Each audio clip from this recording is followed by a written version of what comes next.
Special train से रामेश्वरम धाम की तीर्थ यात्रा। आज ही अपनी सीट बुक कराएं त्रिपुरयात्रा.com पर। राजस्थान में बाड़मेर के भीमड़ा गांव में गुरुवार को वायुसेना का फाइटर जेट MiG-21 क्रैश हो गया, जिसमें आग लग गई और मलबा करीब आधा किलोमीटर के दायरे में बिखरा हुआ है। हादसे में विमान में सवार दोनों पायलट शहीद हो गए हैं। एयरफोर्स ने हादसे के कारणों का पता लगाने के लिए कोर्ट ऑफ इंक्वायरी के आदेश दिए हैं। पश्चिम बंगाल की सीएम ममता बनर्जी ने शिक्षक भर्ती घोटाले में गिरफ्तार पार्थ चैटर्जी से मंत्री पद छीन लिए हैं।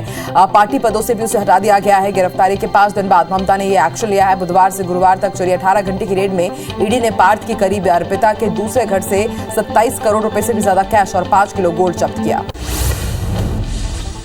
कांग्रेस सांसद अधीर रंजन चौधरी के राष्ट्रपति द्रौपदी मुर्मू को लेकर दिए शर्मनाक बयान के बाद संसद के दोनों सदनों में जमकर हंगामा हुआ। बीजेपी ने इसे बेहद घृणित बताते हुए कांग्रेस अध्यक्ष सोनिया गांधी से माफी मांगने की मांग की है। कांग्रेस नेता अधीर रंजन चौधरी के बयान पर मध्य प्रदेश में भी राजनीति गर्मा गई है। अधीर रंजन चौधरी के विरोध में बीजेपी ने राजभवन तक पैदल मार्च निकाला। इस दौरान उन्होंने अधीर रंजन चौधरी को लोकसभा से बर्खास्त करने की मांग की है और राज्यपाल को ज्ञापन सौंपा। मध्य प्रदेश के मुख्यमंत्री शिवराज सिंह चौहान ने कांग्रेस पर निशाना साधते हुए अधीर रंजन चौधरी के बयान को सर्वोच्च पद का अपमान बताया। उन्होंने बयान को आदिवासी और महिला विरोधी भी करार दिया। मुख्यमंत्री का कहना है कि इसके लिए सोनिया गांधी समेत कांग्रेस को सदन में देश से माफी मांगनी चाहिए। राष्ट्रपति के खिलाफ अमर्यादित भाषा का प्रयोग करने के बाद कांग्रेस नेता अधीर रंजन चौधरी घिरते हुए नजर आ रहे हैं। जबलपुर पहुंची महिला किन्नर महामंडलेश्वर हिमांगी सखी ने अधीर रंजन चौधरी पर कार्रवाई की मांग की। हिमांगी ने कहा कि देश की महिला राष्ट्रपति के साथ ऐसा करना गलत है। जनपद पंचायतों को लेकर अब वीडी शर्मा का भी बयान सामने आया। उन्होंने कहा कि 143 जनपद पंचायतों के चुनाव में बीजेपी को ऐतिहासिक बहुमत मिला है। कमलनाथ पर तंज कसते हुए उन्होंने कहा कि छिंदवाड़ा के 11 जनपदों में 6 जनपदों में बीजेपी को प्रचंड जीत मिली है। छत्तीसगढ़ में भाजपा की प्रदेश प्रभारी डी पुरंदेश्वरी, भाजपा के प्रदेश अध्यक्ष विष्णुदेव साय समेत दूसरे नेता ने अधीर रंजन चौधरी के बयान पर कड़ा एतराज जताते हुए कांग्रेस और अधीर रंजन चौधरी से देश से माफी मांगने को कहा है। साथ ही भाजपा ने अधीर रंजन चौधरी का पुतला फूंकने का ऐलान किया। दुर्ग के पटेल चौक में कांग्रेस के राष्ट्रीय अध्यक्ष सोनिया गांधी और लोकसभा नेता प्रतिपक्ष अधीर रंजन चौधरी का पुतला जलाया और राष्ट्रपति का अपमान नहीं सहेगा हिंदुस्तान के जोरदार नारे लगाते हुए भाजपा कार्यकर्ताओं ने जमकर प्रदर्शन भी किया। मुख्यमंत्री शिवराज सिंह चौहान दोपहर 12 बजे सीएम हाउस में आरबीआई के डिप्टी गवर्नर महेश कुमार जैन से मुलाकात करेंगे। इसके बाद कुशाभाऊ ठाकरे हॉल में एक खास कार्यक्रम भी है। वित्त समावेशन रिपोर्ट का विमोचन करेंगे। साथ ही स्टेट लेवल बैंकर्स कमेटी की बैठक में शामिल होंगे। मुख्यमंत्री शाम 7 बजे सीएम हाउस वापस लौटेंगे। प्रदेश प्रभारी पीएल पुनिया आज छत्तीसगढ़ के दौरे पर आएंगे। वो शाम को रायपुर पहुंचेंगे। वहीं देर शाम सर्किट हाउस में वरिष्ठ नेताओं से मुलाकात करेंगे, जबकि 30 जुलाई को AIPC नेशनल कॉन्क्लेव में शामिल होंगे। कार्यक्रम का आयोजन दीनदयाल ऑडिटोरियम में होगा। वहीं कल दोपहर 12 बजे राजीव भवन में प्रदेश कार्य समिति की बैठक होगी। रायपुर में आज 11 बजे से बीजेपी का प्रशिक्षण सत्र शुरू हो रहा है, जिसमें चुनाव प्रबंधन के गुर समेत कई विषयों पर प्रशिक्षण होगा। रायपुर के जैनम मानस भवन में प्रशिक्षण शिविर की शुरुआत होगी। सत्र का उद्घाटन राष्ट्रीय सह संगठन महामंत्री शिव प्रकाश करेंगे। इससे पहले सीएम रमन सिंह 31 जुलाई को इसका समापन करेंगे और फिर शिविर में शामिल होने के लिए डी पुरंदेश्वरी भी रायपुर पहुंचेंगे। राज्यपाल अनुसुईया उइके के कार्यकाल को आज 3 साल पूरे हो रहे हैं और इस मौके पर निजी विश्वविद्यालय विनियामक आयोग की ओर से राजभवन में दरबार हॉल में कार्यक्रम आयोजित किए जाएंगे। शाम करीब 4:15 बजे राज्यपाल छत्तीसगढ़ी फिल्म भूलंदा मेज भी देखने जाएंगे। बता दें कि 29 जुलाई 2019 को उन्होंने राज्यपाल के तौर पर शपथ ग्रहण किया था। मध्य प्रदेश में आज जिला पंचायत अध्यक्ष और उपाध्यक्ष का चुनाव होने जा रहा है। प्रदेश के 51 जिलों में जिला पंचायत अध्यक्ष और उपाध्यक्ष का चुनाव होगा। वहीं हाईकोर्ट ने सीधी जिले में एक जिला पंचायत वार्ड का परिणाम निरस्त कर दिया है, जिससे सीधी जिले में चुनाव नहीं होगा। बीजेपी और कांग्रेस की प्रतिष्ठा यहां पर दांव पर है। मध्य प्रदेश में गृह विभाग ने नक्सलियों के लिए समर्पण नीति का ड्राफ्ट तैयार किया है। कैबिनेट ने इसका अंतिम निर्णय होगा। बताया जा रहा है कि इसके मुताबिक नक्सलियों को मुख्य धारा से जोड़ा जाएगा। साथ ही आत्मनिर्भर बनाने के लिए कौशल विकास का प्रशिक्षण दिया जाएगा। 5 लाख नगद, आवास और खेती के लिए जमीन का भी प्रावधान है, जबकि सरकार स्वास्थ्य सुविधा और 3 साल तक पढ़ाई का पूरा खर्च भी उठाएगी। मध्य प्रदेश के कैबिनेट मंत्री विश्वास सारंग ने सीएम भूपेश बघेल के बयान को गैर जिम्मेदाराना बताया है। उन्होंने कहा कि एक मुख्यमंत्री से इस तरह के बयान की अपेक्षा नहीं थी। मुख्यमंत्री के पद पर बैठे व्यक्ति का इस तरीके का बयान देना गैर जिम्मेदाराना है। भूपेश बघेल अपनी गलतियों का आरोप दूसरों पर लगा रहे हैं। एमपी में सरकार ने नक्सलियों का खात्मा किया है। यहाँ कानून व्यवस्था की स्थिति सबसे ज्यादा मजबूत है। छत्तीसगढ़ के सीएम भूपेश बघेल के बयान का मध्य प्रदेश कांग्रेस ने भी समर्थन किया। कांग्रेस विधायक पीसी शर्मा ने कहा कि नक्सलियों का मूवमेंट मध्य प्रदेश में बढ़ा है। मध्य प्रदेश की शिवराज सरकार लॉ एंड ऑर्डर मेंटेन नहीं कर पा रही है, नक्सलियों से मुकाबला कैसे करेगी। 18 साल से मध्य प्रदेश में बीजेपी की सरकार है, फिर भी हिंसक घटनाएं बढ़ रही हैं। मुख्यमंत्री भूपेश बघेल ने दुर्ग के मालवीय नगर चौक स्थित दाऊ वासुदेव चंद्राकर की प्रतिमा का अनावरण किया। स्वर्गीय दाऊ वासुदेव चंद्राकर को मुख्यमंत्री भूपेश बघेल उन्हें राजनीतिक गुरु मानते थे। इस अवसर पर मुख्यमंत्री भूपेश बघेल ने उनके जीवन पर प्रकाश डालते हुए कई किस्से भी साझा किए। बेमेतरा में हरेली महोत्सव के मौके पर कलेक्टर ने गौठान में पौधे और गौमूत्र की खरीदी की शुरुआत की। यहां पहले दिन ही 35 लीटर गौमूत्र की खरीदी की गई। साथ ही हरेली पर्व को लेकर लोकारंग की प्रस्तुति के साथ गेड़ी दौड़ का भी आयोजन किया गया। कबीरधाम जिले के बिरकोना गांव में हरेली का उत्सव मनाया गया, जहां कलेक्टर और एसपी ने गेड़ी प्रतियोगिता में भाग लिया। दोनों ने खुद गेड़ी से 100 मीटर दूरी तक वो चले और उसके बाद ग्रामीणों ने भी हरेली उत्सव को धूमधाम के साथ मनाया। जशपुर जिले के पुलिस रक्षित केंद्र में हरेली त्योहार धूमधाम के साथ मनाया गया, जहां पुलिस अधिकारियों के साथ बच्चों ने भी जमकर प्रतियोगिताओं में भाग लिया।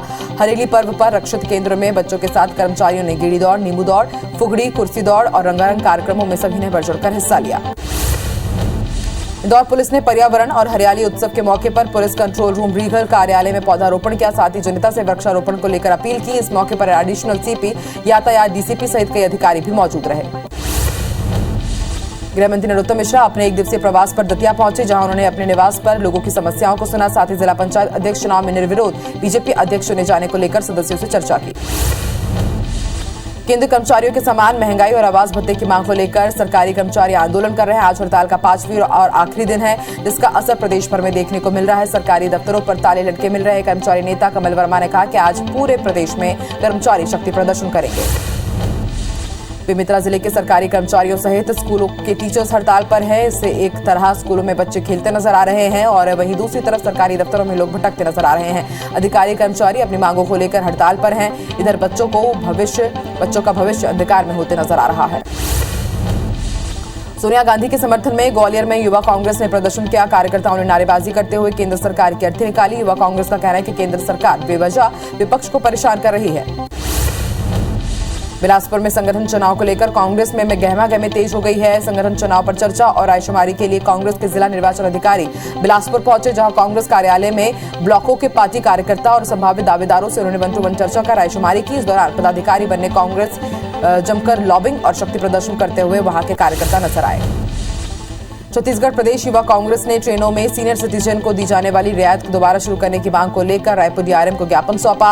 युवा कांग्रेस के राष्ट्रीय प्रवक्ता संजीव शुक्ला के नेतृत्व में कार्यकर्ताओं ने डीआरएम से मुलाकात की और वरिष्ठ नागरिकों को फिर से रियायत देने की मांग की। बस्तर जिले में खाद की किल्लत को लेकर भाजपा राज्य सरकार को घेरने में लगी हुई है। भाजपा किसान मोर्चा के नेताओं ने आरोप लगाया कि जिले में खाद की कालाबाजारी जोरों पर है। हालांकि सहकारी बैंक के उच्च अधिकारियों ने पूरे मामले को लेकर किसी भी प्रकार की कोताही नहीं बरतने की बात कही। धमतरी के मोगरा गहन गांव में पहाड़ी से उतरने वाले बरसाती पानी को रोकने के लिए तटबंध बनाया गया है, लेकिन पानी के तेज बहाव के चलते वो टूट गया। ऐसे में करीब 50 एकड़ से ज्यादा में लगी धान की फसल पूरी तरह से बर्बाद हो गई है और किसान इसे फिर से बनाने की मांग कर रहे हैं। वहीं मामले में कलेक्टर ने राजस्व विभाग को नुकसान का सर्वे करवाने के आदेश दिए। सागर में 1 से 30 बच्चों को वैक्सीन लगाने पर कार्रवाई की गई है। मामले में टीकाकरण अधिकारी डॉक्टर SR रोशन को निलंबित कर दिया गया। संभाग आयुक्त मुकेश शुक्ला ने कार्रवाई की है। वहीं वैक्सीनेटर जितेंद्र के खिलाफ थाने में प्राथमिकी दर्ज की गई। भोपाल की बैरसिया पुलिस ने 2 फर्जी पुलिसकर्मियों को गिरफ्तार किया। आरोपी देहात आईजी और आईपीएस अधिकारियों के नाम से अवैध वसूली कर रहे थे। उन्होंने सतना, सिंगरौली, जबलपुर समेत कई जिलों में शराब, रेत और क्रैशर ठेकेदारों से वसूली की थी। इस दौरान उन्होंने प्रदेश के कई आईपीएस के नाम का उपयोग किया। फिलहाल पुलिस दोनों से पूछताछ कर रही है। छत्तीसगढ़ की सबसे बड़ी और सुरक्षित माने जाने वाली रायपुर सेंट्रल जेल में ब्लेड से हमले के बाद पुलिस ने 3 कैदियों के खिलाफ केस दर्ज कर लिया। बताया जा रहा है कि जेल में बंद रामकृष्ण, राहुल आहूजा और उमेश पर एक और कैदी ताराचंद ने ब्लेड से हमला कर दिया था, जिससे वो घायल हो गए। गंभीर हालत में उन्हें मेकाहारा में भर्ती कराया गया है। पुलिस के मुताबिक कैदियों के बीच पुराना विवाद था। सतना के जैतवारा संकुल के शासकीय प्राथमिक शाला का वीडियो सामने आया है, जहां शिक्षक स्कूल में दोस्तों के साथ पार्टी करते नजर आ रहे हैं। वीडियो वायरल होने के बाद कलेक्टर ने डीपीसी को अब जांच का जिम्मा सौंपा है।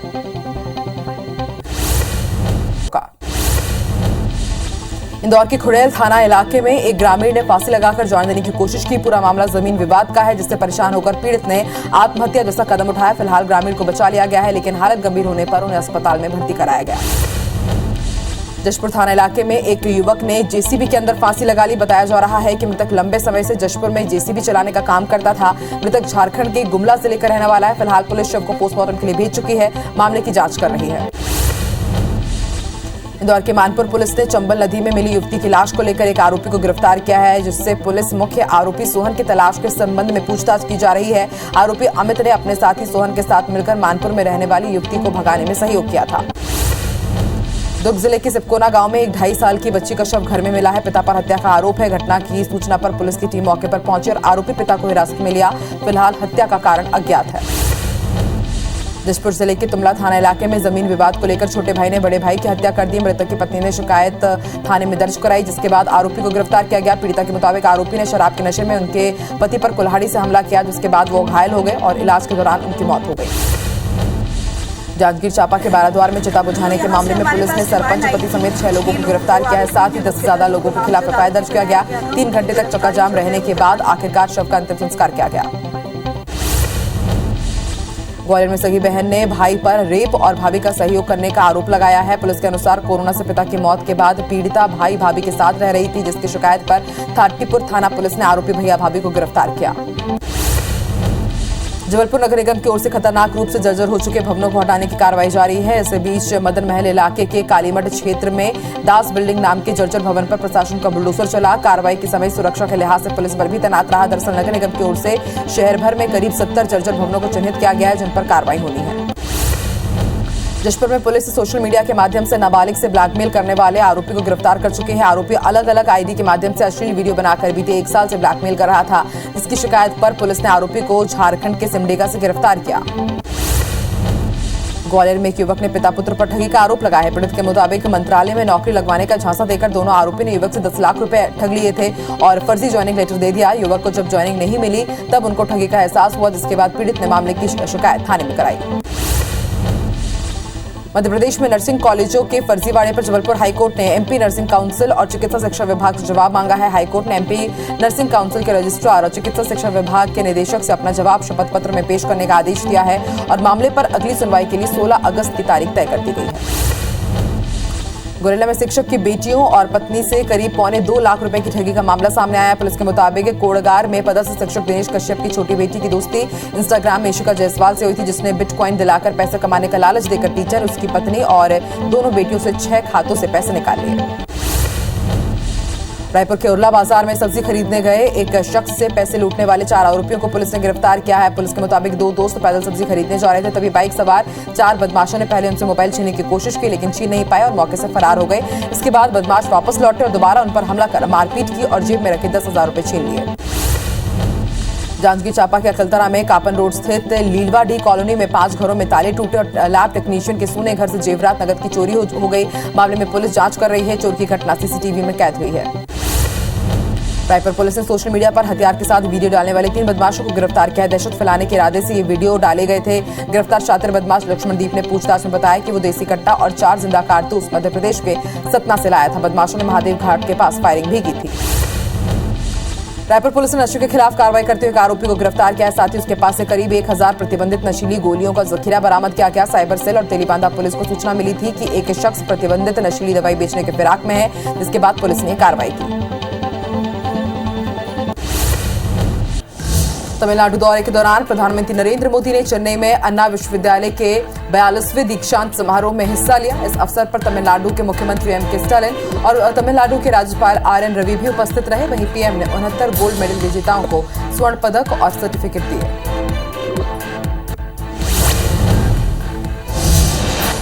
पीएम मोदी आज गुजरात के गांधीनगर जाएंगे। वो शाम को करीब 4 बजे Gujarat international finance tech city में देश के पहले अंतर्राष्ट्रीय बुलियन एक्सचेंज की शुरुआत करेंगे। पीएम मोदी इस दौरान वहां अंतर्राष्ट्रीय वित्तीय सेवा केंद्र प्राधिकरण के मुख्यालय भवन की आधारशिला भी रखेंगे।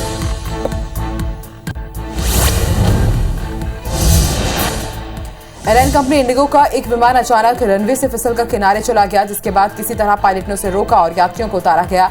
ये फ्लाइट असम के जोरहाट से कोलकाता के लिए उड़ान भरने वाली थी, लेकिन टेक ऑफ से पहले ही ये घटना हो गई। इस घटना में किसी भी यात्री को कोई चोट नहीं आई है और सभी को सुरक्षित उतारा गया। यात्रियों को बाद में दूसरी फ्लाइट से भेजा गया। सत्र में एक हफ्ते के लिए सस्पेंड किए गए विपक्षी दलों के सांसद सरकार के खिलाफ 50 घंटे का धरना प्रदर्शन कर रहे हैं। धरना बुधवार सुबह 11 बजे शुरू हुआ, जो शुक्रवार दोपहर 1 बजे तक चलेगा। संसद के चल रहे मॉनसून सत्र के दौरान अभद्र व्यवहार के लिए 23 राज्यसभा सांसदों और 4 लोकसभा सांसदों समेत कुल 27 सांसदों को निलंबित किया गया है।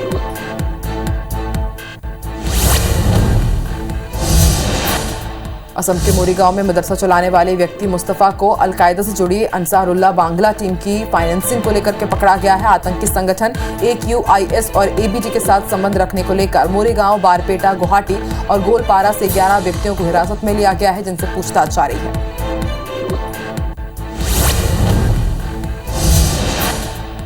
भारत में कोरोना के केस फिर से बढ़ने लगे हैं। देश में 24 घंटे के अंदर कोरोना के 20,409 नए मामले सामने आए हैं, जिसके बाद एक्टिव मरीजों की संख्या बढ़कर 1,43,980 के पार पहुंच गई है। दिल्ली में 24 घंटे में 1,128 नए मामले सामने आए। इसके साथ ही इस दौरान 841 लोगों ने कोरोना को मात दी। भारत में कोरोना के केस फिर से बढ़ने लगे हैं। देश में 24 घंटे के अंदर कोरोना के 20,409 मामले सामने आए हैं, जिसके बाद एक्टिव मरीजों की संख्या 1,43,980 के पार पहुंच गई है। दिल्ली में 24 घंटे में 1,128 नए मामले सामने आए। इसके साथ ही इस दौरान 841 लोगों ने कोरोना को मात दी। मध्य प्रदेश में पिछले 24 घंटे में कोरोना के 247 नए मरीज सामने आए हैं, जबकि 2 मरीजों की कोरोना से मौत भी हुई है। प्रदेश में एक्टिव मरीजों की संख्या 1,552 हो गई है। वहीं संक्रमण दर 3.9% है और रिकवरी 98.82% हो गई है। छत्तीसगढ़ में 24 घंटे के अंदर कोरोना के 284 नए मामले सामने आए हैं। सबसे ज्यादा रायपुर में 78 और दुर्ग में 69 नए मरीज मिले हैं। हालांकि 2 मरीजों की मौत भी हुई है। प्रदेश में पॉजिटिविटी दर 5.96% है। मुख्यमंत्री शिवराज सिंह चौहान 12 बजे सीएम हाउस में आरबीआई के डिप्टी गवर्नर महेश कुमार जैन से मुलाकात करेंगे। इसके बाद कुशाभाऊ ठाकरे हॉल में वित्तीय समावेशन रिपोर्ट का विमोचन भी करेंगे। साथ ही स्टेट लेवल बैंकर्स कमेटी की बैठक में वो शामिल होंगे। वहीं मुख्यमंत्री शाम 7 बजे सीएम हाउस वापस लौटेंगे। भोपाल में राज्य सरकार की बैंकर्स के साथ आज विशेष बैठक होगी। ये बैठक देश की अर्थव्यवस्था में राज्य की हिस्सेदारी बढ़ाने के लिए रोड मैप तैयार करने के लिए होगी। शाम 5:15 बजे मिंटो हॉल में होने वाली इस बैठक में सीएम शिवराज सिंह चौहान और आरबीआई के डिप्टी गवर्नर MK जैन भी शामिल होंगे, जिसमें मध्य प्रदेश के बैंकों के कामकाज की समीक्षा की जाएगी। प्रदेश प्रभारी PL पुनिया आज छत्तीसगढ़ के दौरे पर आएंगे। वे शाम को रायपुर पहुंचेंगे। वहीं देर शाम सर्किट हाउस में वरिष्ठ नेताओं से वो मुलाकात करेंगे, जबकि 30 जुलाई को AIPC नेशनल कॉमनवेल्थ में शामिल होंगे। कार्यक्रम का आयोजन दीनदयाल ऑडिटोरियम में होगा। वहीं कल दोपहर 12 बजे राजीव भवन में प्रदेश कार्य समिति की बैठक होगी। रायपुर में आज बीजेपी का प्रशिक्षण सत्र शुरू हो रहा है, जिसमें चुनाव प्रबंधन के गुर समेत कई विषयों पर प्रशिक्षण होगा। रायपुर में जीनम मानस भवन में प्रशिक्षण शिविर की शुरुआत होगी। सत्र का उद्घाटन राष्ट्रीय सह संगठन महामंत्री शिव प्रकाश करेंगे, जिसका पूर्व सीएम रमन सिंह 31 जुलाई को समापन करेंगे। शिविर में शामिल होने डी पुरेंदेश्वरी भी रायपुर पहुंच गई है। राज्यपाल अनुसुईया उइके के कार्यकाल को आज 3 साल पूरे हो गए हैं। इस मौके पर निजी विश्वविद्यालय विनियामक आयोग की ओर से राजभवन के दरबार हॉल में कार्यक्रम का आयोजन किया जाएगा। शाम 4:10 पर राज्यपाल छत्तीसगढ़ फिल्म बुलंदा मैच देखने जाएंगी। बता दें कि 29 जुलाई 2019 को राज्यपाल ने शपथ ग्रहण किया था। गृह मंत्री नरोत्तम मिश्रा अपने 1 दिवसीय प्रवास पर दतिया पहुंचे, जहां उन्होंने अपने निवास पर लोगों की समस्याओं को सुना। साथ ही जिला पंचायत अध्यक्ष चुनाव में निर्विरोध बीजेपी अध्यक्ष चुने जाने को लेकर सदस्यों से चर्चा की। बेमेतरा में हरेली महोत्सव के मौके पर कलेक्टर ने गौठान में रोपे पौधे और गौमूत्र खरीदी की शुरुआत की। यहां पहले दिन ही 35 लीटर गौमूत्र की खरीदी की गई। साथ ही हरेली पर्व को लेकर लोक रंग की प्रस्तुति के साथ साथ गेड़ी दौड़ का भी आयोजन किया गया। इंदौर पुलिस ने पर्यावरण और हरियाली उत्सव के मौके पर पुलिस कंट्रोल रूम रीगल कार्यालय में पौधारोपण किया। साथ ही जनता से वृक्षारोपण को लेकर अपील भी की। इस मौके पर एडिशनल CP यातायात DSP सहित कई अधिकारी मौजूद रहे। केंद्रीय कर्मचारियों के समान महंगाई और आवास भत्ते की मांग को लेकर सरकारी कर्मचारी आंदोलन जारी है। आज हड़ताल का 5वां दिन है, आखिरी दिन है, जिसका असर प्रदेश भर में देखने को मिल रहा है। सरकारी दफ्तरों पर ताले लटके मिल रहे हैं। कर्मचारी नेता कमल वर्मा ने कहा कि आज पूरे प्रदेश में कर्मचारी शक्ति प्रदर्शन करेंगे। बेमेतरा जिले के सरकारी कर्मचारियों सहित स्कूलों के टीचर्स हड़ताल पर हैं, जिससे एक तरह स्कूल में बच्चे खेलते हुए नजर आ रहे हैं तो वहीं दूसरी तरफ सरकारी दफ्तरों में लोग भटकते हुए नजर आ रहे हैं। अधिकारी कर्मचारी अपनी मांगों को लेकर हड़ताल पर डटे हुए हैं। इधर बच्चों को भविष्य अंधकार में होता हुआ दिखाई दे रहा है। सोनिया गांधी के समर्थन में ग्वालियर में युवा कांग्रेस ने प्रदर्शन किया। कार्यकर्ताओं ने नारेबाजी करते हुए केंद्र सरकार की अर्थी निकाली। युवा कांग्रेस का कहना है कि केंद्र सरकार बेवजह विपक्ष को परेशान कर रही है। बिलासपुर में संगठन चुनाव को लेकर कांग्रेस ने गहमागहमी तेज हो गई है। संगठन चुनाव पर चर्चा और रायशुमारी के लिए कांग्रेस के जिला निर्वाचन अधिकारी आज बिलासपुर पहुंचे। यहां कांग्रेस कार्यालय में ब्लॉकों के पार्टी कार्यकर्ताओं और संभावित दावेदारों ने उन्होंने वन टू वन चर्चा कर रायशुमारी की। इस दौरान पदाधिकारी बनने कांग्रेसी जमकर लॉबिंग और शक्ति प्रदर्शन करते नजर आए। छत्तीसगढ़ प्रदेश युवा कांग्रेस ने ट्रेनों में सीनियर सिटीजन को दी जाने वाली रियायत को लेकर दोबारा शुरू करने की मांग को लेकर रायपुर डीआरएम को ज्ञापन सौंपा है। युवा कांग्रेस के राष्ट्रीय प्रवक्ता संजीव शुक्ला के नेतृत्व में कार्यकर्ताओं ने डीआरएम को मुलाकात की और वरिष्ठ नागरिकों को फिर से रियायत देने की मांग की है। बस्तर जिले में खाद की किल्लत को लेकर भाजपा राज्य सरकार को घेरने लगी हुई है। भाजपा किसान मोर्चा के नेताओं ने आरोप लगाया है कि जिले में खाद की कालाबाजारी जोरों पर है। हालांकि सहकारी बैंक के उच्च अधिकारियों ने पूरे मामले को लेकर किसी भी प्रकार की कोताही नहीं बरतने की बात कही है। धमतरी के मोगरा गहन गांव में पहाड़ी से उतरने वाले बरसाती पानी को रोकने के लिए तटबंध बनाया गया है, लेकिन पानी के तेज बहाव के चलते तटबंध टूट गया है। ऐसे में करीब 50 एकड़ से ज्यादा लगी धान की फसलों को पूरी तरीके से उसने बर्बाद कर दिया है, जिससे किसान फिर से बनाने की मांग कर रहे हैं। वहीं मामले में कलेक्टर ने राजस्व विभाग को नुकसान का सर्वे करवाने के आदेश दिए हैं। सागर में एक सीरिंज से 30 बच्चों को वैक्सीन लगाने पर कार्रवाई की गई है। मामले में टीकाकरण अधिकारी डॉक्टर एसआर रोशन को निलंबित कर दिया गया है। सभा आयुक्त मुकेश शुक्ला ने यह कार्रवाई की है। वहीं वैक्सीनेटर जितेन के खिलाफ थाने में प्राथमिकता दर्ज की गई है। ग्वालियर की कई फ्लाइट आज रद्द रहेंगी। आज ग्वालियर में कोलकाता, मुंबई, जम्मू और हैदराबाद जाने वाली फ्लाइट रद्द होंगी। पैसेंजर नहीं मिलने की वजह से ये फैसला लिया गया है।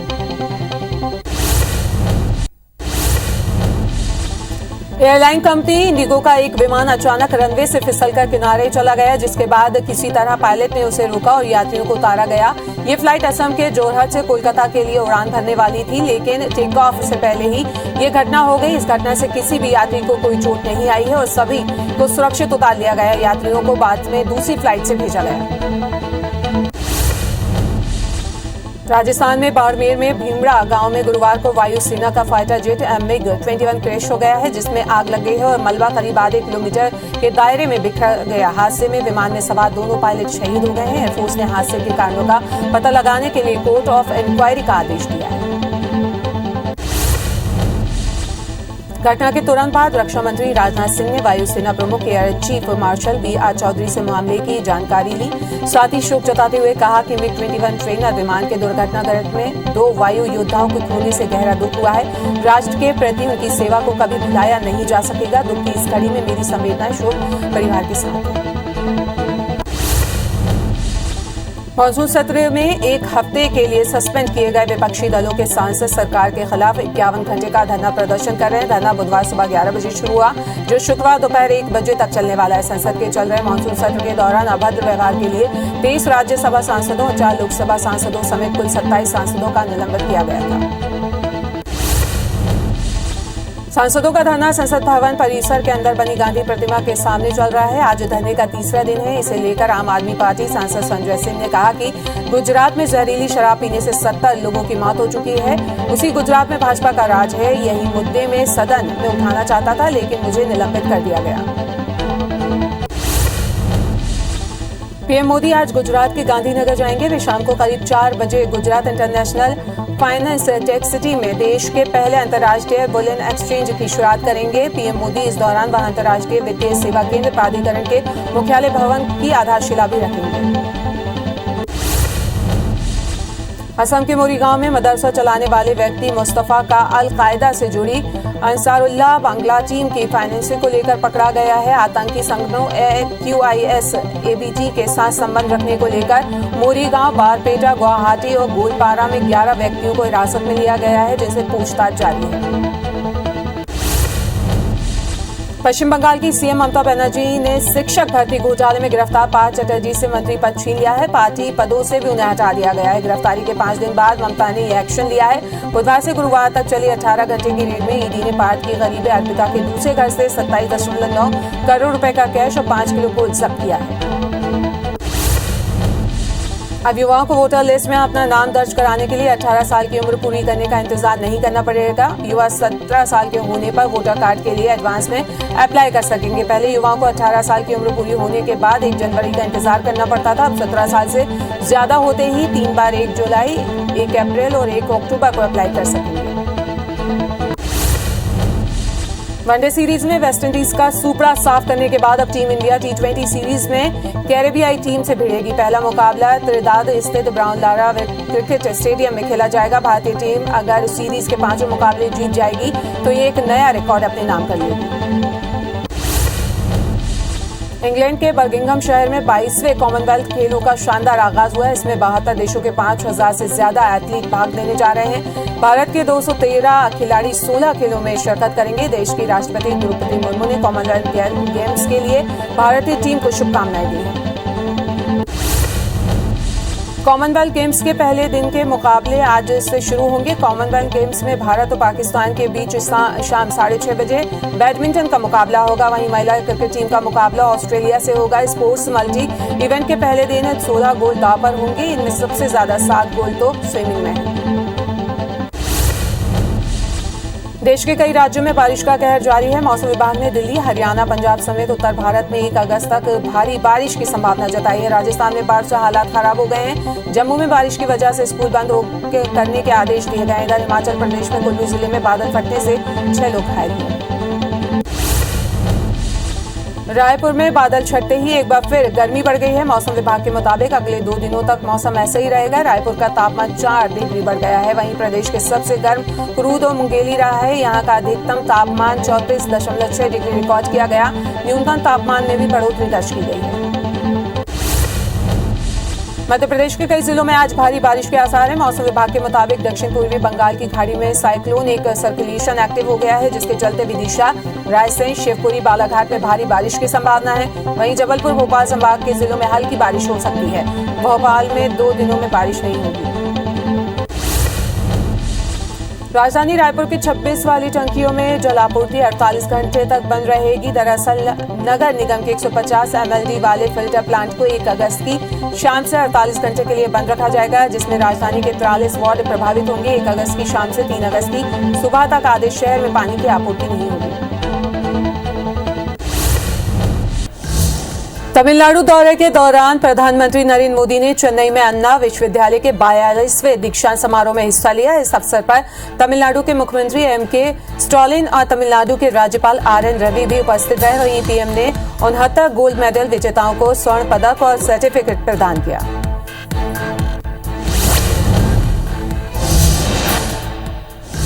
पीएम मोदी आज गुजरात के गांधीनगर जाएंगे। वे शाम को करीब 4 बजे Gujarat international finance tech city में देश के पहले अंतर्राष्ट्रीय बुलियन एक्सचेंज की शुरुआत करेंगे। पीएम मोदी इस दौरान वहां अंतर्राष्ट्रीय वित्तीय सेवा केंद्र प्राधिकरण के मुख्यालय भवन की आधारशिला भी रखेंगे।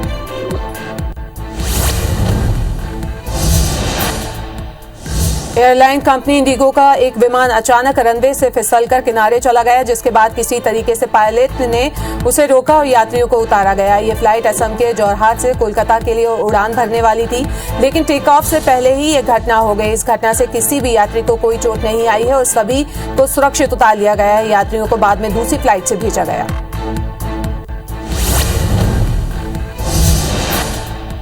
भारत में कोरोना के केस फिर से बढ़ने लगे हैं। देश में 24 घंटे के अंदर कोरोना के 20,000 से ज्यादा नए मामले सामने आए, जिसके बाद एक्टिव मरीजों की संख्या 1,43,980 के पार पहुंच गई है। दिल्ली में 24 घंटे में 1,128 मामले सामने आए हैं। इसके साथ ही इस दौरान 841 लोगों ने कोरोना को मात भी दी है।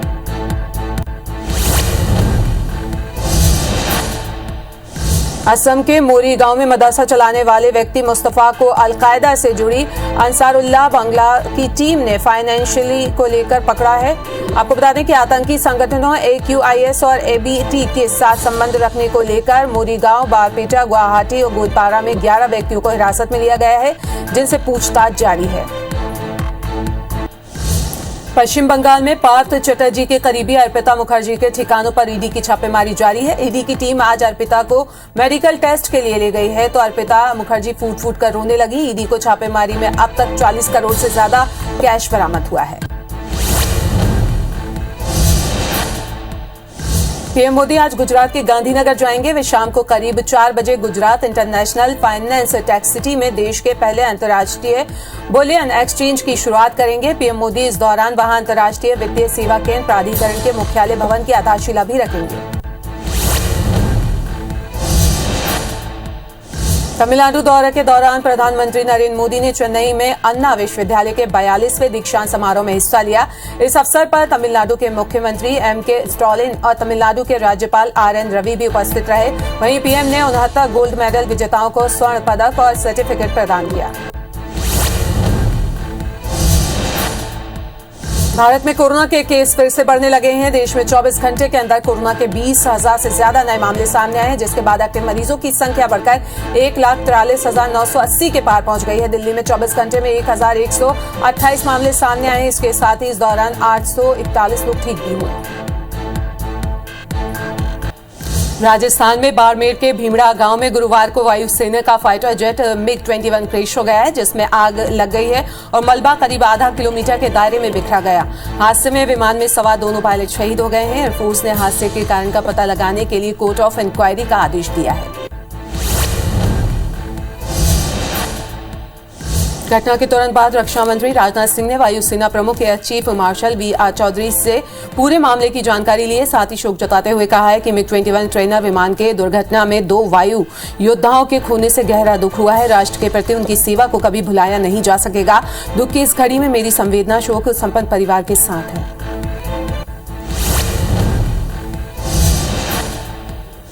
पश्चिम बंगाल की सीएम ममता बनर्जी ने शिक्षा भर्ती घोटाले में गिरफ्तार पार्थ चटर्जी से मंत्री पद छीन लिया है।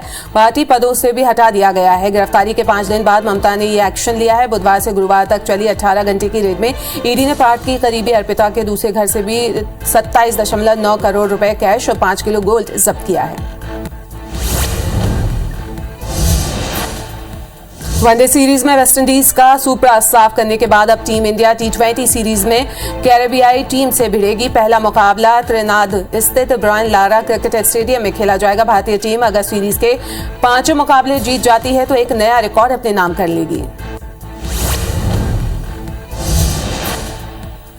इंग्लैंड के बर्मिंघम शहर में 22वें कॉमनवेल्थ खेलों का शानदार आगाज हुआ है। इसमें 72 देशों के 5,000 से ज्यादा एथलीट भाग ले रहे हैं। भारत के 213 खिलाड़ी 16 खेलों में शिरकत करेंगे। देश के राष्ट्रपति द्रौपदी मुर्मू ने कॉमनवेल्थ गेम्स के लिए भारतीय टीम को शुभकामनाएं दी हैं।